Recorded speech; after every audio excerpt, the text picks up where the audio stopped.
Welcome to our first in-person Charleston Women in Tech event since February of 2020.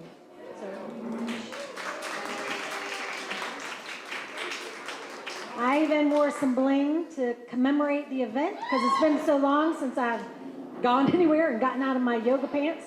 So I do appreciate everyone coming here this evening. A couple logistical things real quick. The bathrooms are around the corner to the right. So if anybody needs that, I'm not sure everyone heard previously.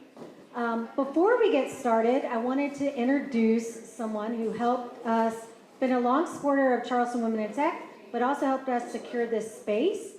Her name is Robin Willis. She's the regional manager for Microsoft's TEALS program, building equitable, inclusive computer science programs in low country high schools. And I had to read that just so I did it justice, so I apologize for that.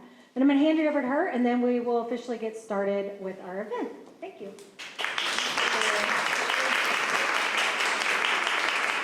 Okay, good evening. Many of you may know my face. I was with the Chamber for many, many years, working in talent and workforce development. And as such, got to know the Microsoft TEALS program. So just transitioned, but that's why you're in this building. Please enjoy that you're at the Chamber and check out all the events and membership options that they have. It's a fantastic organization. But I want to tell you about Microsoft TEALS. This is Microsoft's philanthropic arm that brings computer science to high school programs. It is about 10 years old, and the acronym, which everybody wishes they would change because it's hard to remember, is Technology, Education, and Literacy in Schools, which is a mouthful. But it works in the high schools by taking industry professionals, having them come into the high schools and teach first period of the morning, computer science, intro to computer science or AP computer science, and then they go on to work. So I'm going to tell you a little bit about that program. Its main core, the thing that makes it work is the volunteers. And you can see some of the companies that they're from here. Across the country, 650 companies are represented. About 1,500 tech volunteers, so don't worry, we're not taking over the world anytime soon. There's a lot of room for growth. And about 1,200, or that's 12,000, I don't know why it's written that way, students. So in the local area, we've been very privileged that Blackbaud has decided to take us under their wing. Raise your hand if you're from Blackbaud. Awesome. Have you heard that you guys are really involved? You have? You know now. All right. So they have, in our area, there's about 38 volunteers. Little less than half of them are from Blackbaud, which is a huge, huge commitment for them. But believe it or not, guess how many of those 38 volunteers are from the local area? 40% are from the local area, and all the rest are from North Carolina. So I don't know why that is. I'm trying to figure it out. But we need more. We need more local volunteers, and we need women volunteers. So this just shows you across the country. The program is about 10 years old. It is up in Canada a little bit as well. In our region, here we are. All the dots are right on top of one another because they're only in Berkeley, Charleston, and Dorchester counties. So that's very exciting. We have the whole rest of the state to try to take over. Back to the number of volunteers that we have locally. How many are women? Does anybody know? Some percentage. It's 20. It's 20. So we need a lot more women. I'm in these classrooms a lot, and there's usually about 25% women in the student classrooms, but not enough female volunteers for them to see a female in action, to learn the content and get excited and get hooked on the content from that female, and then probably have some serious brand loyalty to that company that she worked for as they go on. Over the next 5 years, Microsoft has taken a huge interest in increasing access for computer science to Black and African American students who might not otherwise have that option. So very committed to spreading the opportunity across the state of South Carolina and elsewhere. I just wanted to show you this slide. 91% of students who take a TEALS class see themselves going to college, which is a very high number. About 58% see themselves studying CS after taking a TILS class, and 48% of them see themselves having a career in computer science, which is really exciting numbers. If you want, I have flyers over here. I have a business card over here. We'd love to talk to you. We're in 10 high schools right now, and that's growing. So you could do it first period in the morning. You'd work on a team with other volunteers. You would not teach every day. You'd teach about 1 day a week. So very exciting. I'll hand it off, but thank you so much for having me.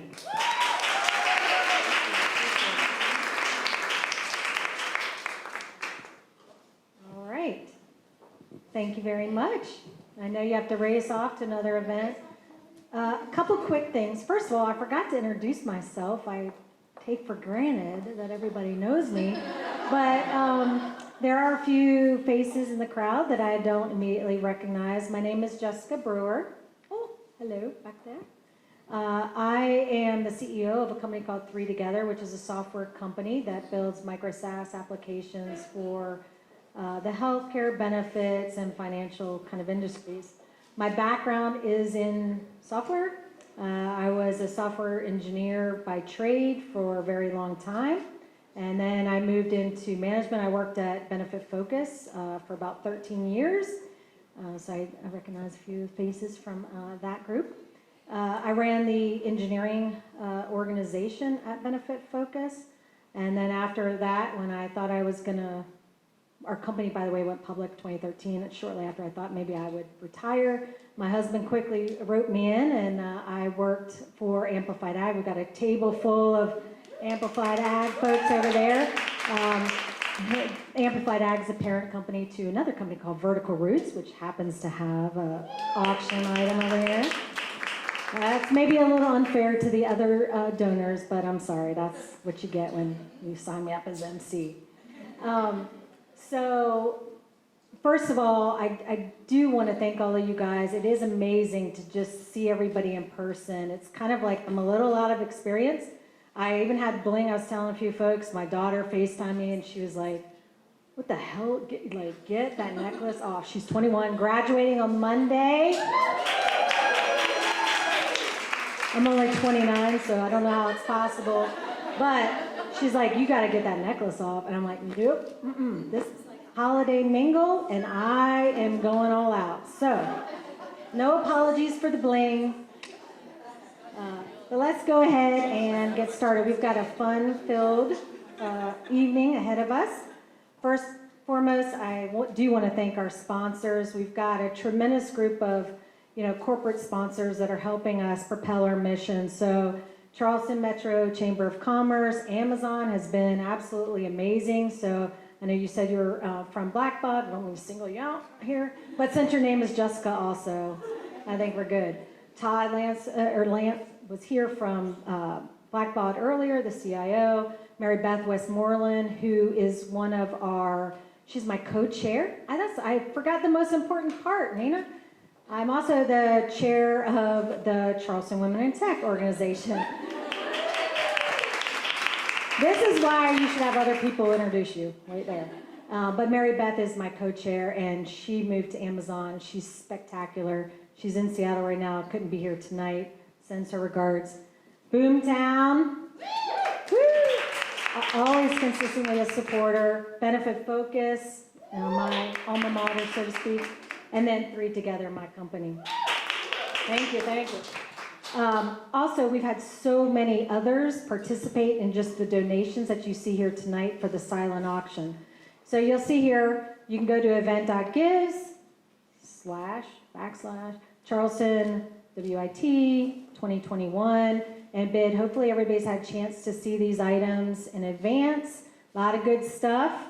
A lot of people outbid me already, knowing that I was going to be up here on stage and kind of not able to compete, but I might try to slip in some. So please go there, support it. It all goes to Charleston Women in Tech, and really in an effort to help propel our vision for 2022 and beyond. So thank you in advance. The auction will cut off at 8, so you can bid up until then. We have our very own Rachel Downing over here. If you can't find her, look for the red hat with the leopard print. But she'll be over there at the end of the evening, as soon as the auction closes, and she'll be able to, distribute all of the winners with their gifts, including the gift cards that are not currently on display here. Okay. First of all, I'll just say in my defense, I have a Mac and I don't know how to operate PCs very well. So if we have a malfunction, it's Rachel's fault. The other thing I wanted to remind people of is it is that time of year. So if you're like me, I was just talking to somebody earlier, I can't find her, Blair. I was telling her, oh, there you are. Yes, all the shopping I'm doing. I have packages being delivered every single freaking day, multiple times a day from multiple services, but by far Amazon. So Amazon Smile is a program where it's just like normal Amazon with the same great deals and products and prices, but yet they give a donation to the charity of your choice that you choose, in which case we're hoping everybody here would choose Charleston Women in Tech. I think it's like 0.5% of the proceeds come directly to us. So this is a great way to give back in doing what you're already going to be doing. So we would encourage all of you, Amazon Prime, you got to save that in your bookmark and get it going. And I know, we're running out of time as we approach the end of this holiday season. Oh, yes, okay, sorry. We mixed up the program a little bit, so I thought we had something before this. So we're going to officially kick things off, and I am going to have to cheat a little here, and I might have to have glasses because I'm 29, but I can't really see too well, and I want to make sure I do justice to our some of our presenters here tonight. So our outgoing executive director is Nina Magnuson here. First of all, she is currently the catalyst for social innovation at Boomtown Real Estate Technology Company. Since 2012, she's directed Boomtown's support of the many essential community organizations that maintain the greatest quality of life for employees, families, and communities. She also has served on the Charleston Women in Tech really since the beginning, although more formally for the last few years as our executive director. She helped co-found Code On, which is one of our initiatives that provides computer science resources, education, and mentorship to kids in low-income areas at community centers and neighborhoods that they live. She has come in, she's really helped propel the Charleston Women in Tech organization, and she even did it during a pandemic, which is no easy feat. So we had to get creative, we had to pivot, we had to go entirely remote, and Nina has just been truly instrumental in all of that. So first, please join me in welcoming Nina to the stage.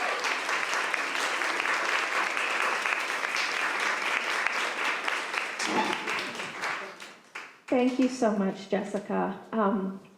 I just can't believe that we're here, and this is, I'm just so amazed and so grateful and humbled to be a part of such a great group of women and their allies. And I recognize a lot of faces here, people who've been supportive of Charleston Women in Tech since the very beginning, and that's what I'm going to talk about right now. So, 7 years of connecting, supporting, and preparing women for careers in technology. This is our first event back in the day. Carolyn Finch, many of you have met and know, this was her idea. She was at the Digital Corridor and I was at Boomtown, and she had an idea to get the women that she met, few and far between, at the Charleston Digital Corridor together to talk about what they did and what it was like. Whereas a lot of the dudes, they went out for drinks after work and they talked shop, and the women weren't there. So this was her notion to say, we need to hang out and talk about what we're doing, what it's like, what really, gets us going, why we joined this profession, and really teach each other, what it's all about. So this was our very first meetup. Digital Corridor hosting a meetup for women, students, and professionals interested in connecting with other women in the tech industry. A panel of software developers and engineers will be on site to lead the discussion, as well as address any specific questions presented. The meetup will also focus on developing soft skills and how to get connected to the industry. Which, you know, when I'm thinking about it now, I'm like, what do we know about that? Anyway. Okay. Okay, so we started, you know, with 13 people showing up at our first meetup, and now we have over 3,000 meetup members.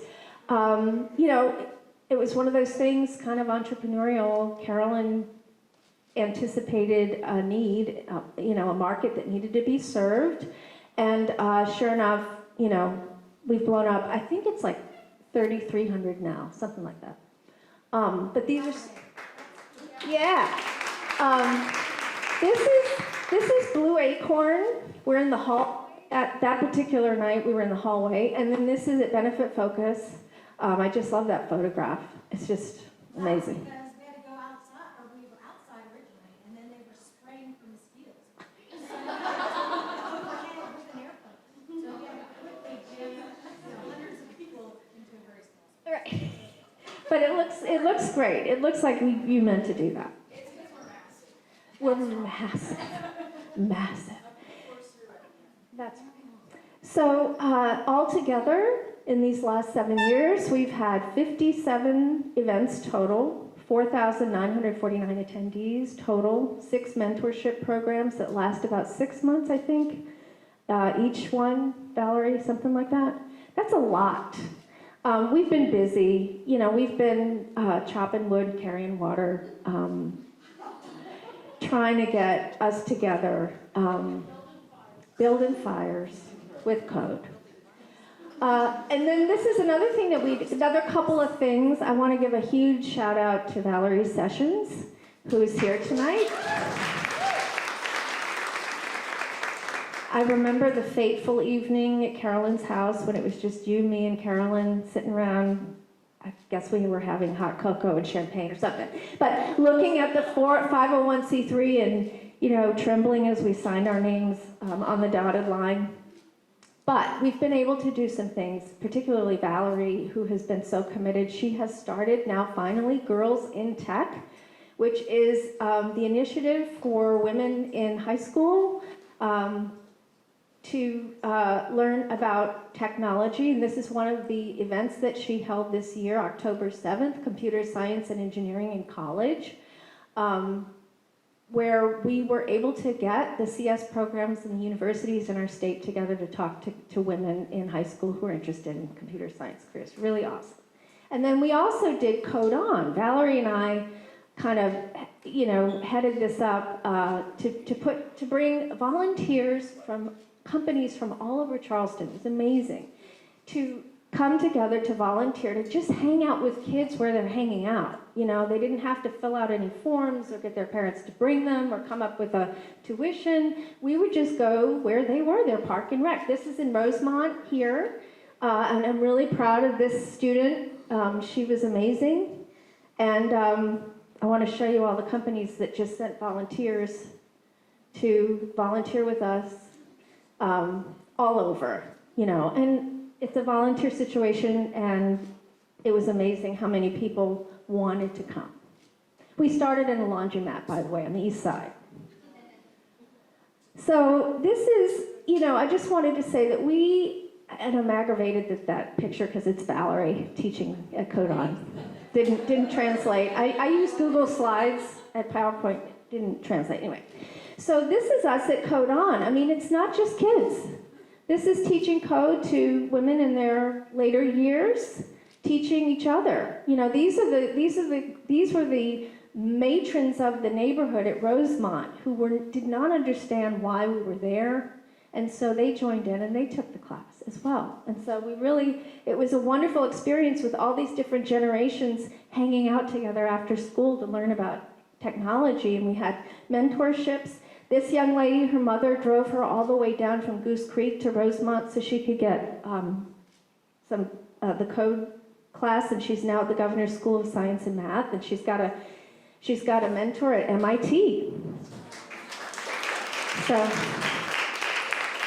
and this is another one of our volunteers who started out working at an engineering company, but she was inspired because she volunteered here, and now she is a software engineer full-time. So, you know, everybody benefited. It was a virtuous cycle. Okay, so one of the things that we have now that we didn't have starting out is a functioning website.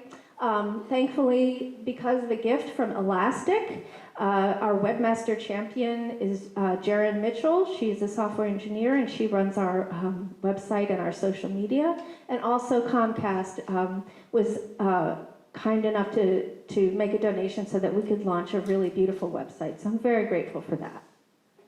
Because we are an all-volunteer organization. I mean, we don't have staff. I'm the executive director and have been able to work on this because of Boomtown, frankly, has supported me in this so that I could do, you know, to keep us going. But we are an all-volunteer organization, so, you know, when we are able to accomplish things, it's a real accomplishment. It's an effort of true love. So two of the things that we did recently during the pandemic was we, you know, our Slack channel is now much more robust than it was, much more robust. So people are posting jobs on here now, and we don't charge anybody, you know, to visit this job board. Basically, you know, one of the channels is, you know, networking for jobs, and there are people on the Slack channel that say, I see this job that's posted, and I know somebody in this channel who's perfect for that job. So there's this wonderful networking, connecting that is actually happening, and it's organic and it's free, right? And then the other thing, the video didn't show up, but we do have a YouTube channel now. During the pandemic, we did our events online, and we filmed all of them. So they're great. If you missed them or you want to hear Women in Tech, please go to the Charleston Women in Tech YouTube channel. And so finally now it is my pleasure to introduce, I'm so proud of myself because this was my idea. And, you know, Jenny is a rock star. She is one of those people that only comes around once in a million years. And, you know, I thought, you know, I'll just go to lunch with her and see what she thinks about maybe taking this job on as a software developer, as a woman who pivoted mid-career. And then I came to find out that she's actually a global nonprofit warrior on top of it all. So I'm thinking, she can do this. So I'm now going to turn it over literally and metaphorically to Jenny CHSWIT.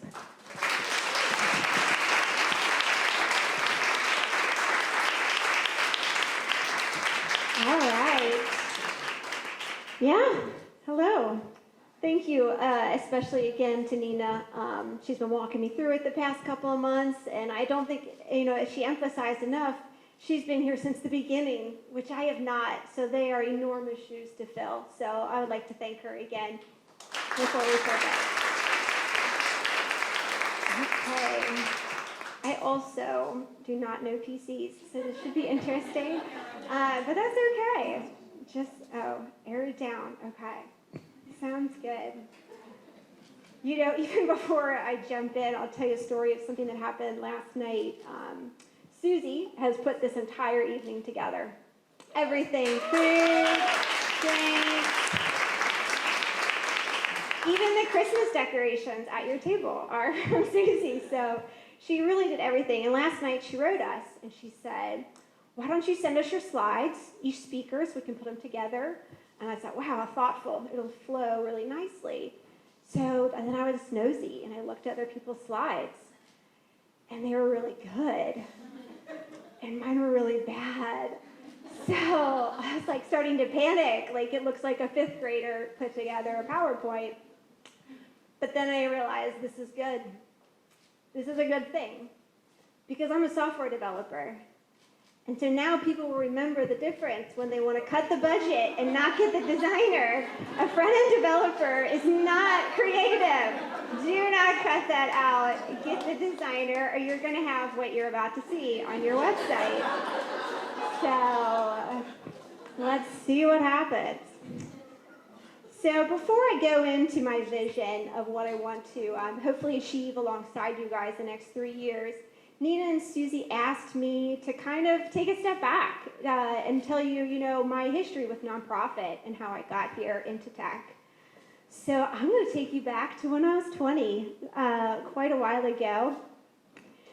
When I was 20, I went to Uganda for a simple summer. Nothing too crazy. I was just tutoring English and math. No big deal. But as usual, I got carried away. So I started realizing that many of the people in the schools were actually being kicked out, and even the adults, they weren't even Uganda. They were from Congo DRC, Rwanda, Burundi, Somalia, with no options.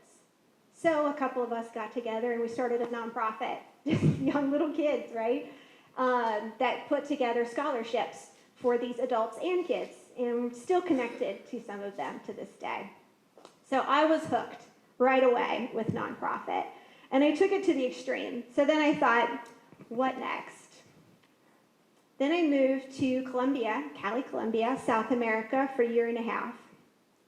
I was there with a church-based organization, overseeing different projects. I was doing field research for my master's, but my main objective was to learn Spanish.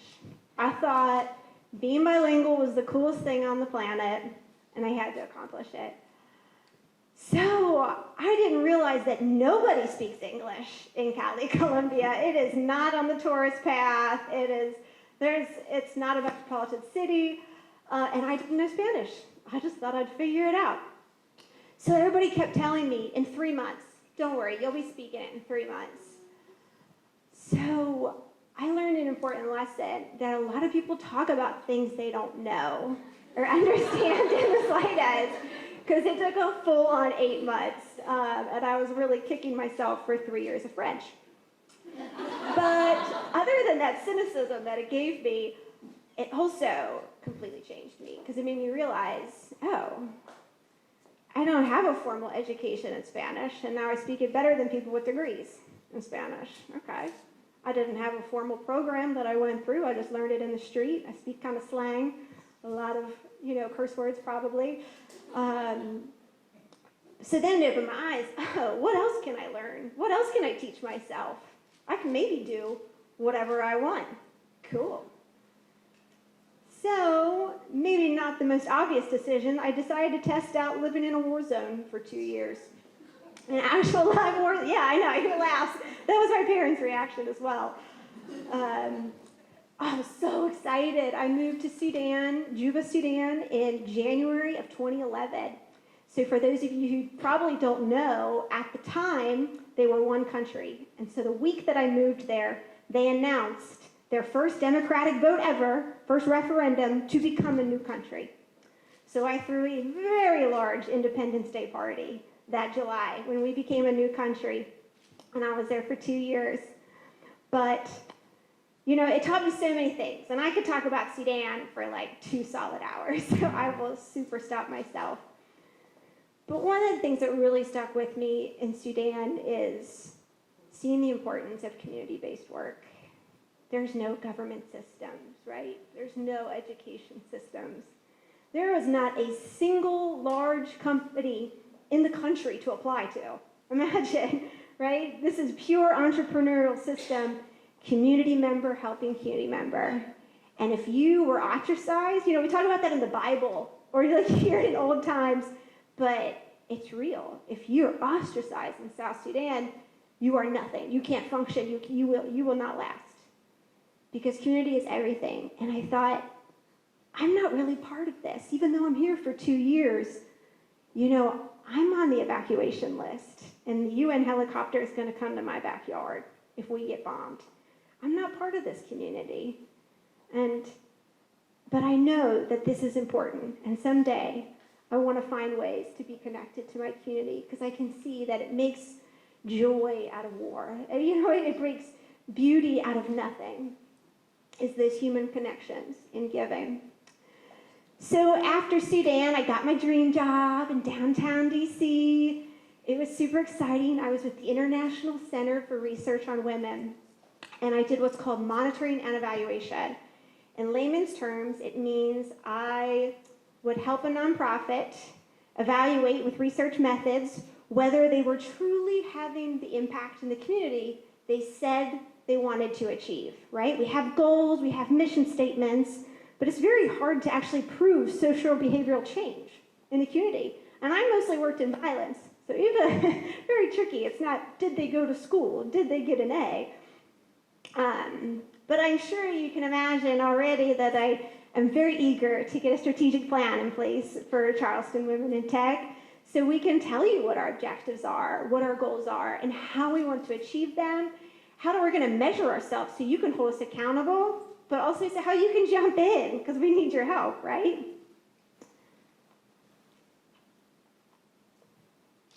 So, all of a sudden you see software, right? But something you didn't see. In these pictures, you don't see Washington, D.C.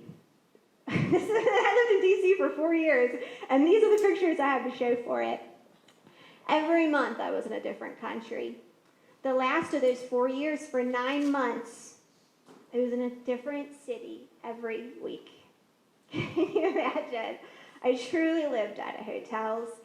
And as I was winning bigger grants, working with more and more advanced statistical analysis software, again, teaching myself, I was showing my brother. My brother is 6 years younger than me, full stack developer. And he goes, oh, cool, yeah, that looks kind of similar to what I do. I'm like, really? And then I found out he made double what I did. Not 10 grand more, not 20 grand, double. And here I was, like, getting bilingual, getting a master's degree, living in war, and I was thinking, traveling, and I think I even said to him, but I have Delta Platinum. Why don't I make more money? But it turns out that nonprofit does not make people rich. So it was time. It was time to make a change, right? I was in my early 30s, and all my money was going to that downtown DC rent and probably bars, but it was a phase, right? So I made a super hard pivot, and it's all thanks to Tom Wilson here in the room. So please, yes, please. Tom Wilson created the JRS Coding School.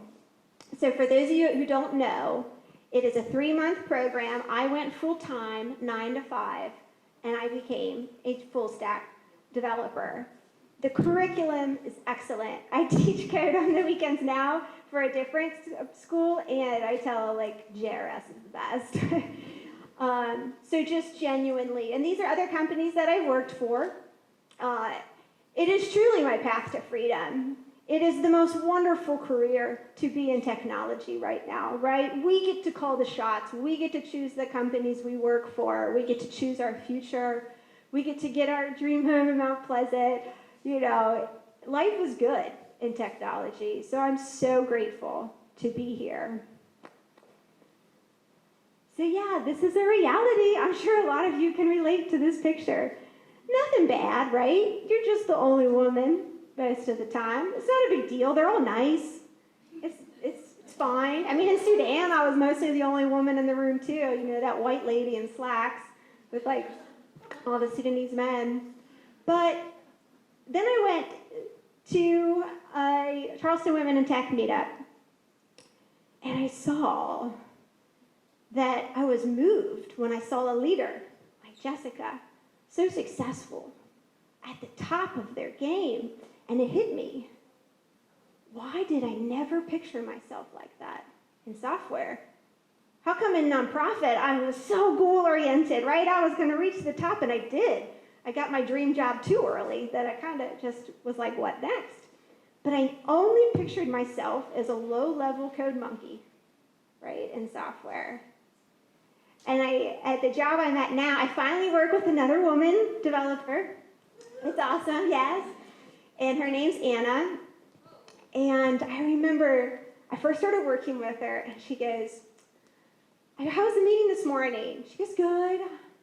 You know, I was with sales, and the client was nice, and the client brought a developer on the call, so that's always very helpful." And I was like, "Oh, that's cool." And she goes, "Listen to this, the developer was named Anna." And I go, "Oh my God, what country does he think he's from?" She looked at me like I had 8 heads. And I looked at her like she had 20. We had no idea what was going on. But it was easier for me to think that there was a man from another country in the United States named Anna as a software developer when it was just another white chick, you know, in the meeting.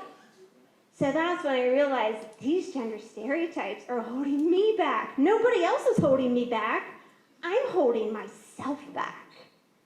And this is why when I start to see people like Jessica, I'm like, oh no, my career isn't over. It's only beginning. So now here we are.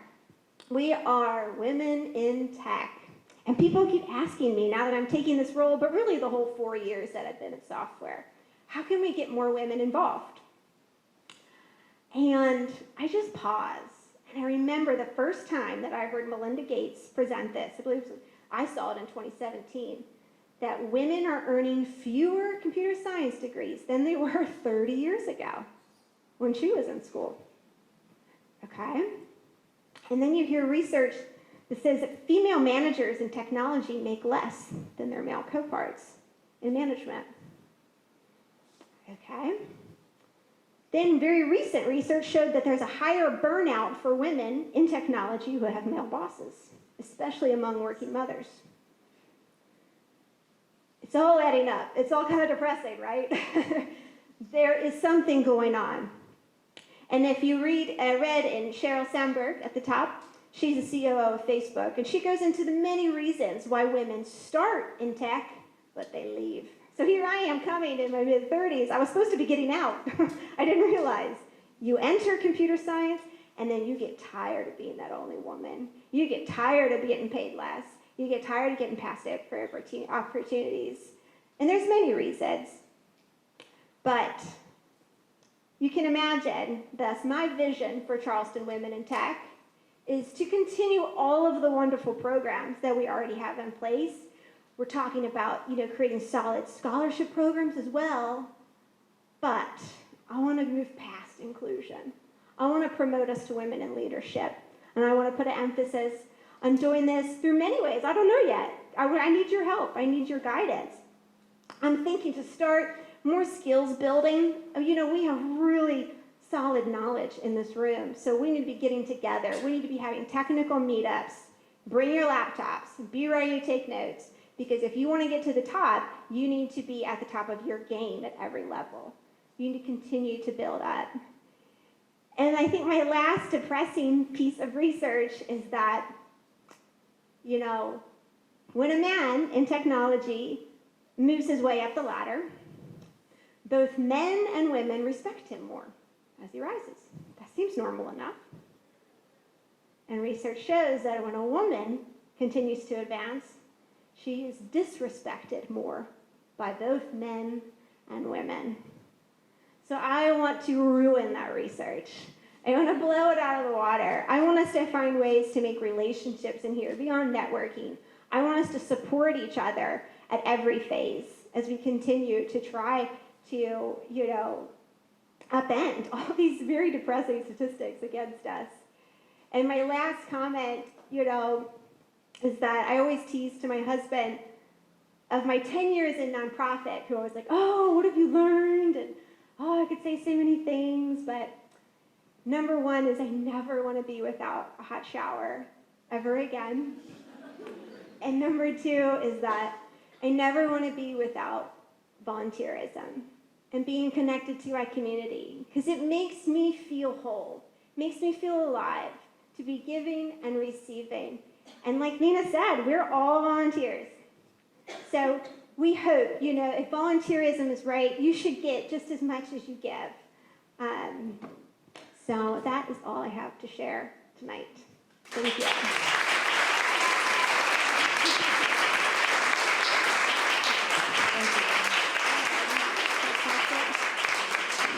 And I'm going to pass the microphone back to Jessica now to talk about why companies should also be concerned about women. Thank you. She's a hard act to follow, so please, round of applause. We're so excited to have her join our team. All right, it'll be a miracle if I don't fall down before this is over with all these cords. First of all, I know some people might need refills or bathroom breaks or maybe a little more food. So while I'm up here, feel free to go do that.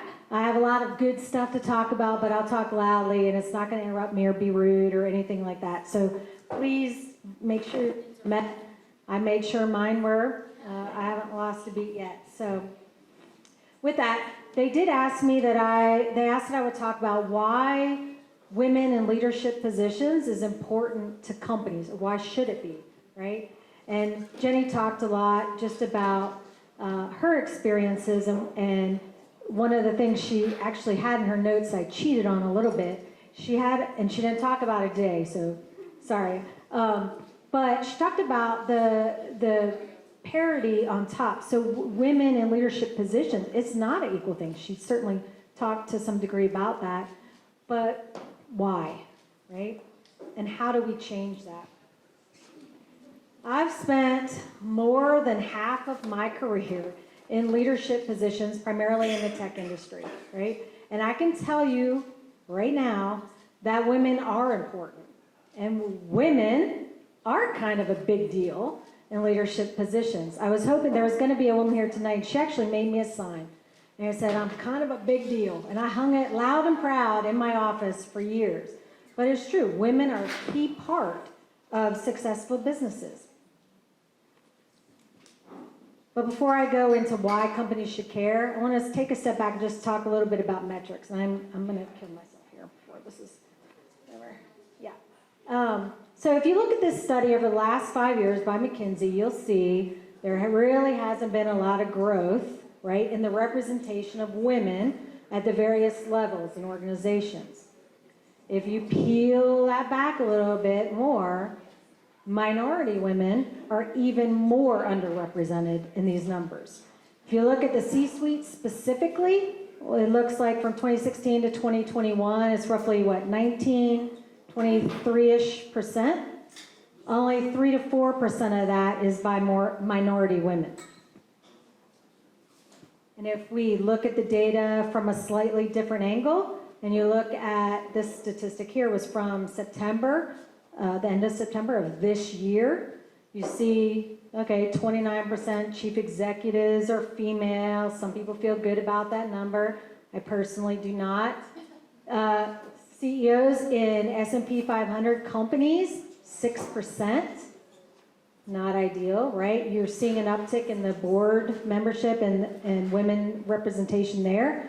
A lot of it's mandates and a lot of incentives for these companies. But look at this number here, and this is where I want to focus, the 46.8%. Some of the people here might think, oh yeah, that's kind of not bad, right? It's about half of the population, whatever, 50-50-ish. Well, it kind of sucks. And prior to the pandemic, that number was 53%.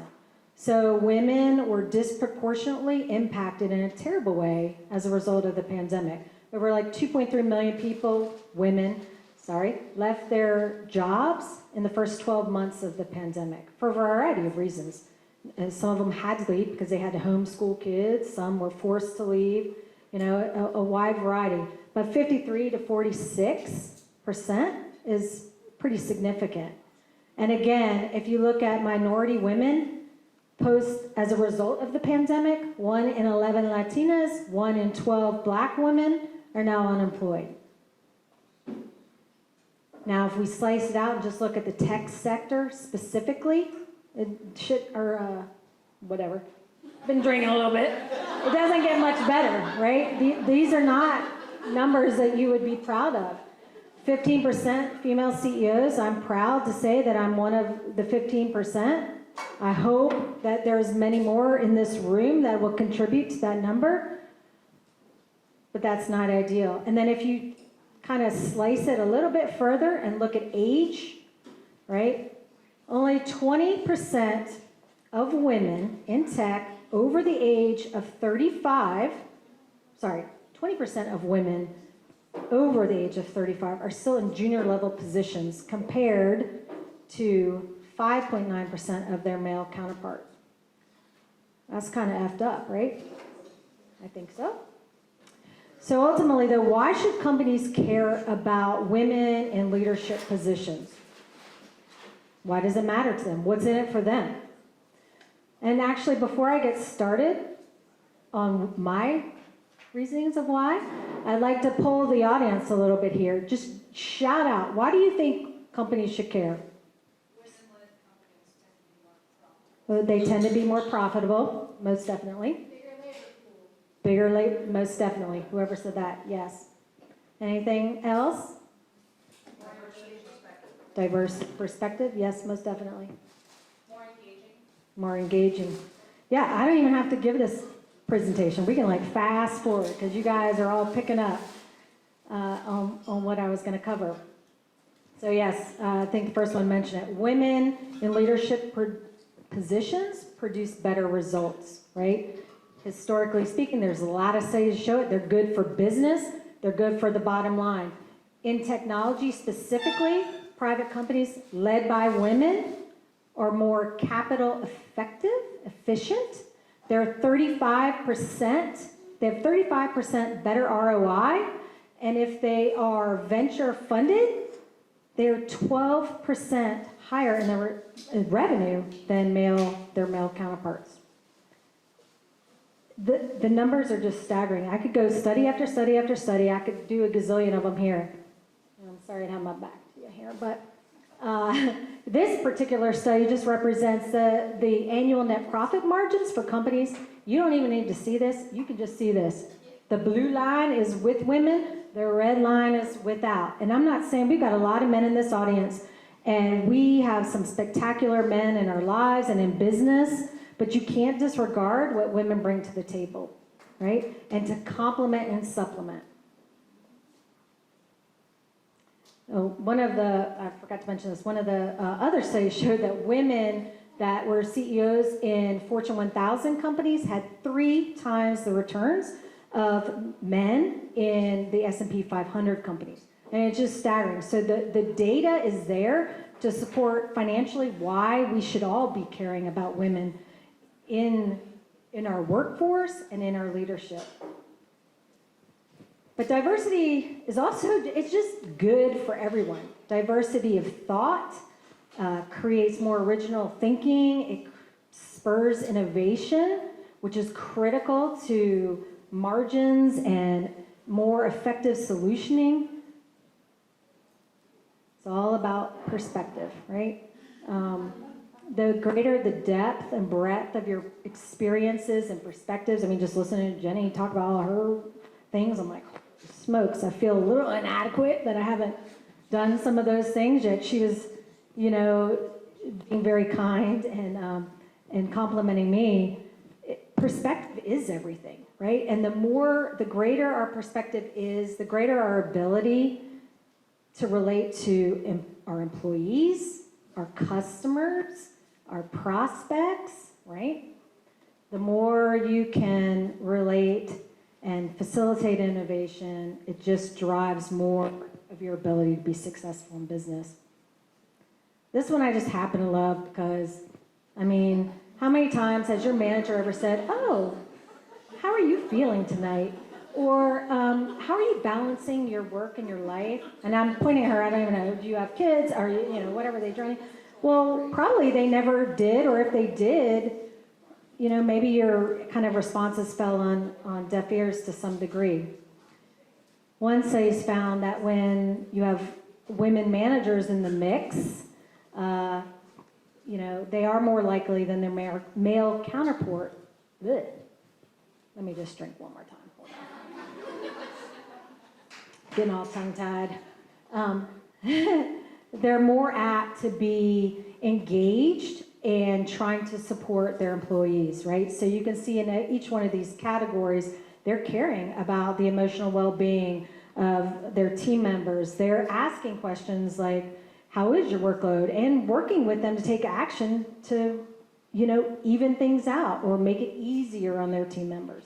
All of these things are important. They say that, people stay at a company for really one reason, or they're more apt to leave a company for one reason. What is that? Your manager. Yes, thank you. Your manager, right? And so if your manager gives a shit and is sitting here asking you and genuinely caring and authentic about that, you're going to feel a little more compelled to want to stick around or maybe go above and beyond or whatever to support that person and support that company.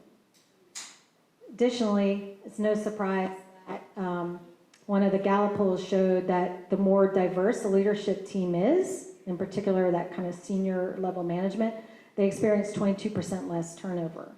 I mean, companies should care about that, right?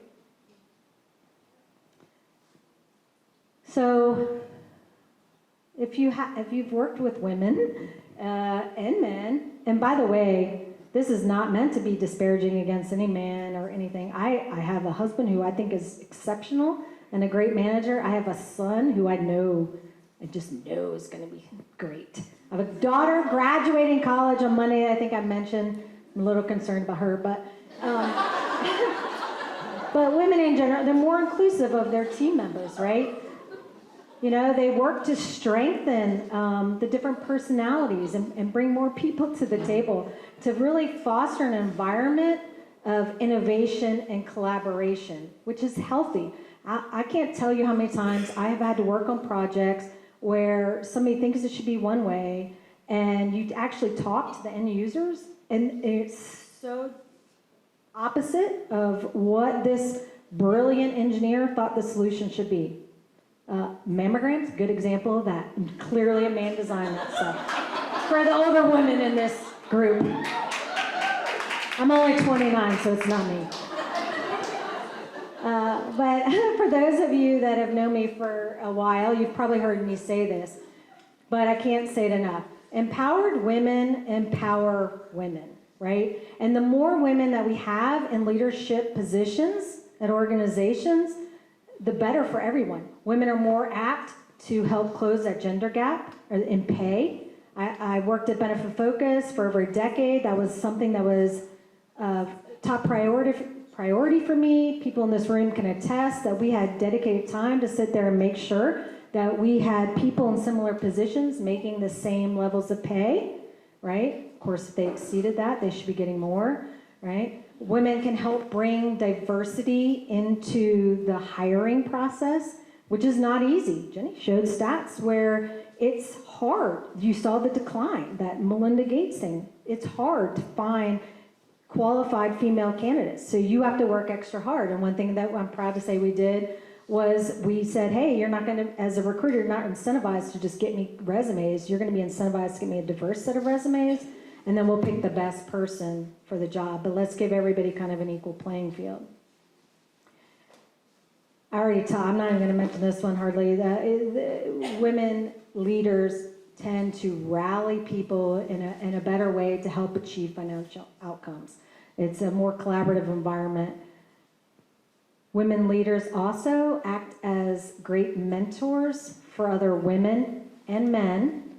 I am humbled to say I've been told by both men and women that I've been a mentor for them. And I'll be honest, in many ways, I was caught off guard by such statements. I mean, some days it was all I could do just getting by. I had young kids. I was working as an executive in a software company, and it's not always pretty. And yet, when you see people like you in positions that are different than you or what you perceive to be at a higher level, you start to believe that you can achieve it too. And I think that's the most important thing that we can all take away from this. And hopefully, we're seeing kind of the next generation, at least here in Charleston, of that dominance. And if you don't believe me, I had to not to throw in a guide to substantiate whatever the hell I'm saying, but I thought it was cute that You know, as somebody from Shark Tank whose whole job, he's a professional investor, and this stat astonished me that 95% of that out of the companies he invests in, 95% of the women achieve their financial targets versus 65% for businesses led by men, which is ass backwards. And I'm sorry to be cussing a lot, but I'm stressing the point that that's not acceptable. And it just proves that companies should be investing in women. They are meeting their objectives. They are rallying the troops. They're good for business and they're good for employees. But you might ask this, well, what can we all do to help change those metrics that I showed you in the very beginning, right? You're asking me. I saw you nodding your head over there in the back. Yeah? Well, I'm glad you asked, because I'm going to invite my friend, Rachel Downing, up here to discuss that very topic. Before I do, let me give you a little background about her, which I've put my glasses on to see. I probably could do it by heart. So Rachel Downing is currently the Senior Director of Software Development for Amplified Ag, where she leads a team of people performing software development and IT administration. She's been with AmpAg since 2021, or February of 2021. Prior to that, she was at Benefit Focus. She was on my team for, over a decade. Thank God. She was a key reason for a lot of my success. Her ability to manage people is astounding. She's one of the best managers of humans that I've ever known in my entire career. Prior to that, she was at Piggly Wiggly and served in a variety of IT positions, ultimately as Director of IS, Information Systems, and she previously served on the Board of Directors for the Charleston Area Communities and Schools. I am so proud to introduce this woman who, by the way, raised 4 daughters, one of whom is here today. Oh, with the antlers on. Very women and successful in their own right. So please join me in welcoming Miss Rachel Downing. Thank you. That was quite an introduction. I hope I can live up to that. Well, I want to thank you guys for allowing me to spend just a few minutes with you. I want to talk to you with regard to women in leadership, and I'm going to start with a couple of stereotypes. These are things that are kind of near and dear to my heart that I've overcome in my 38 years in software industry. So I'm going to give you just a little bit of an insight into some of the things that I've seen. One of them is emotion versus passion, right? So we have different ways as women frequently of displaying passion. I don't always bang a table, but I might shed a tear, and please do not mistake that for emotion. As Jessica mentioned, I raised 4 very strong-willed, determined daughters. You cannot hurt my feelings. It has already been said, okay? All right, so don't worry about that part. But I do get passionate about things, and I think it's really important as women that we learn to separate that passion from that emotion. There's this quote that I found that I really, really like. It says, sometimes passion and emotion can be synonymously used because passion is defined as an intense emotion, compelling enthusiasm, or desire for something. But passion and emotion are 2 different things. Passion is the exuberance you bring to your work. Emotion is the attachment to the outcome of that work. Right? So I implore you to divorce yourself from the passion or the emotion that is attached to the outcome. There's a saying that our current CEO at Amplified Ag likes to use. He says, respect the intent, challenge the execution. So understand that on our team, we're always trying to get to the same outcome. We all want to be successful. We all want to do the right thing. If my idea differs from someone else's and we choose that other idea to go with, it's time now for me to execute and to get rid of the emotion that I have attached to the solution that I thought was the best, and we all as leaders speak with one voice. So when you walk out of that room and the decision is made, you will be a supportive team member of that decision regardless of how you feel emotionally, because it's about leadership and it's about passion, not emotion. Amen. Yeah. All right, the second thing I want to talk about, as Jessica mentioned, I do have 4 daughters. One of them is an OBGYN, and she and I were talking about this the other day. We were talking about maternity leave not being a disability.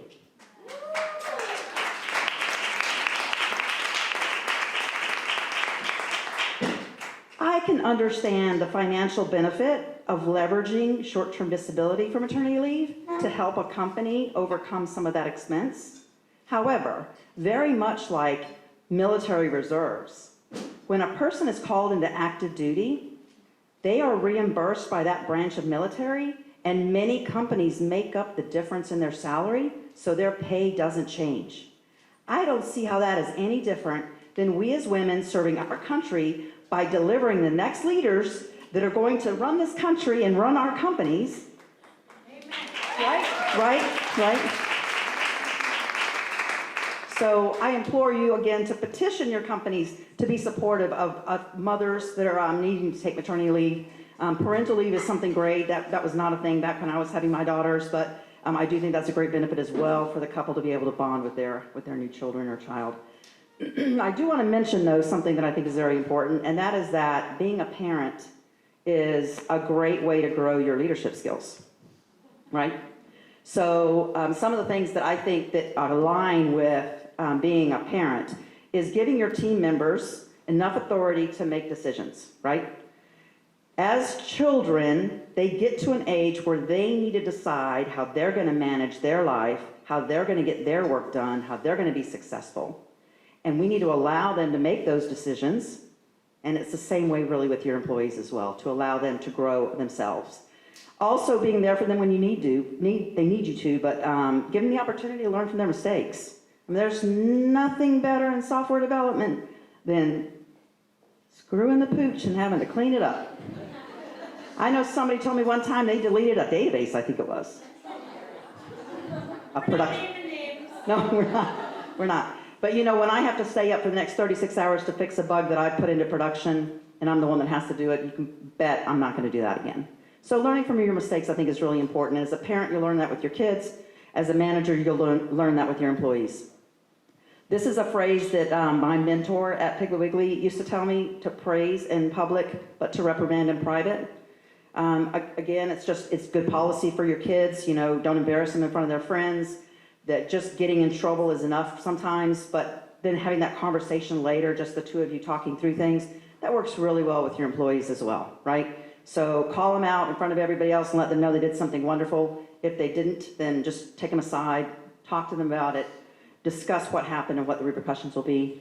And I think those are just some great kind of alignments between being a parent and being a manager. If you want to grow yourself as a person, as a leader, as a parent, as a manager, never stop learning. Continue to learn, read the books, go to the seminars, do online training, never stop. You can't read the books enough. You can read them and then go back a few years and reread them. It will seem totally different to you if your life has been evolving over time, right? So just be a constant learner, never stop. I recommend joining a mentor program. Whether you're the mentor or the mentee, guaranteed you're going to learn something. And I did put some resources, I believe this presentation may be shared with you. I did put some resources in here that were provided to me as some ideas, as actions we can take to avoid or eliminate the gender bias. So for this particular slide, I wanted to give you a visual of what boardrooms used to look like and what we want them to look like today. So it's a saying that I use that says, take your seat at the table. Because years ago, women didn't have a seat at the table. Women sat behind their managers because they were admins and they were taking notes. So when I walk into a room for a leadership meeting and I see someone that's not sitting at the table and sitting in a chair off when there's open chairs at the table, I'm going to be the first person to tell you to move up, right? So I'm going to be the one who's going to say, there's a seat right here beside me, it's open. Come sit here with me, right here at the table. Because we need to take our seat at the table. We need to use our voices. We need to be heard. We don't need to talk just to talk, right? It's not about just saying something in a meeting, but when you have something to say, do not hesitate and do say it. Our perspectives are important. So, some of what you can do. Do learn to express your passion while eliminating confusion with emotion. Do speak up, use your voice, not just for yourself, your team, or your company, but also for fellow women in technology, and petition for equality in parenting. Take your seat at the table, participate actively in Charleston Women Technology. I give a little plug as chair of the fundraising committee. There's beautiful items up here for you to bid on. As Women in Technology, of course, it's all online. So please go out to the site, take a look. Once you enter your phone number and get registered, you'll be able to bid. And kindly enough, they will let you know if you're getting outbid. So, yeah. Anna, how are you doing on that Kate Spade tote? Oh, there you go. Okay. All right. I'm going to close with just this one saying that's on a plaque on a wall in one of my colleagues' offices. And there's a little part in this that I'm not quite in agreement with, but I wanted to read it to you as the way that I see managing people in general and raising children. It says, the best day of your life is the one on which you decide your life is your own. No apologies or excuses. No one to lean on, rely on, or blame. The gift is yours.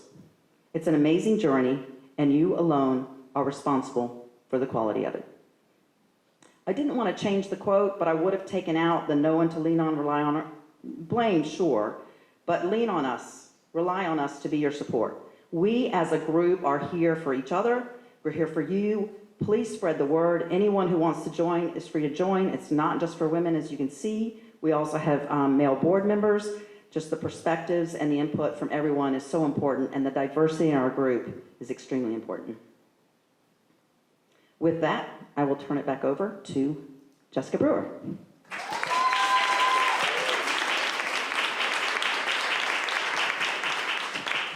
Rachel Downing. Thank God I didn't have to really follow after her, or Jenny for that matter. By the way, I need to clarify just one little point. Jenny was so kind to talk about how beautiful our slides were, but Jenny, I am way less creative than you in every single way, and I rely heavily on this woman over here, Laura. If it weren't for her, she makes me look good, and had I gotten y'all's slides, she would have prettied them up too, but dude, your slides were way better than mine, for sure. Yes, thank you, Laura. And thank you to all of our volunteers for tonight's event, our lovely bartender, which has allowed me to be empty right now, just saying. But yeah, kudos to him. This is Rachel's husband, by the way.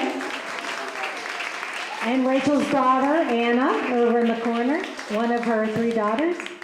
But thank you to our programs committee, our communications committee, and everybody that contributed in helping make our first in-person event, again, such a success. So thank you for that. Also,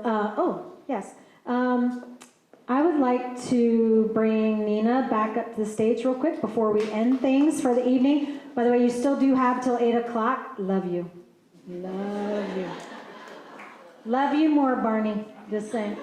Come on up.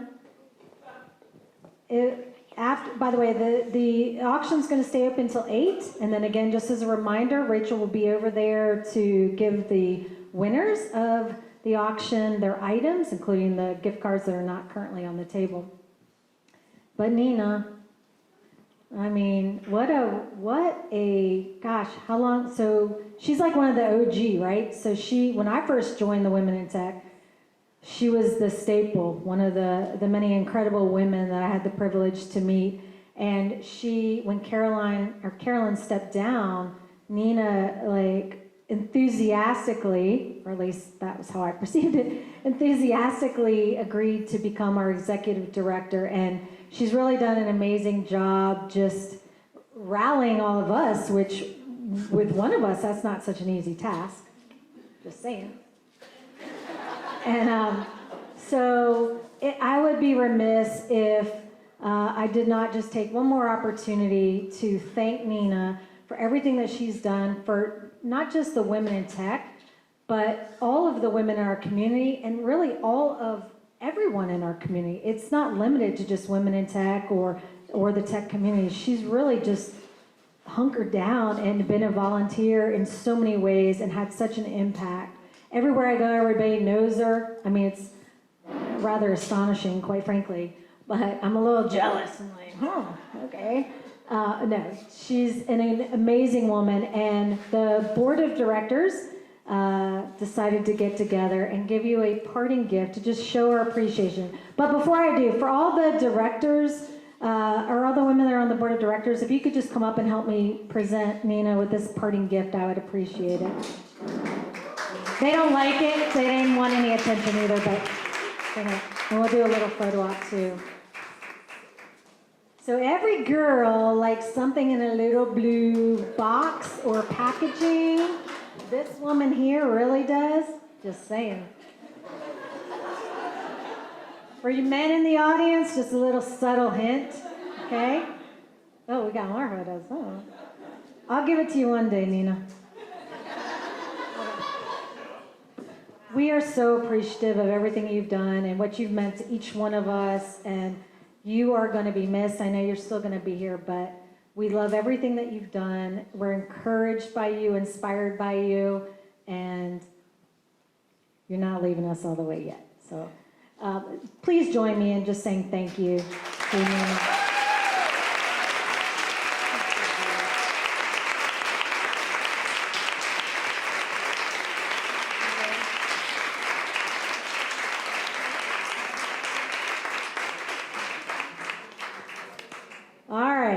So I didn't mean to make her sad. This is a good moment. We're excited to have Jenny.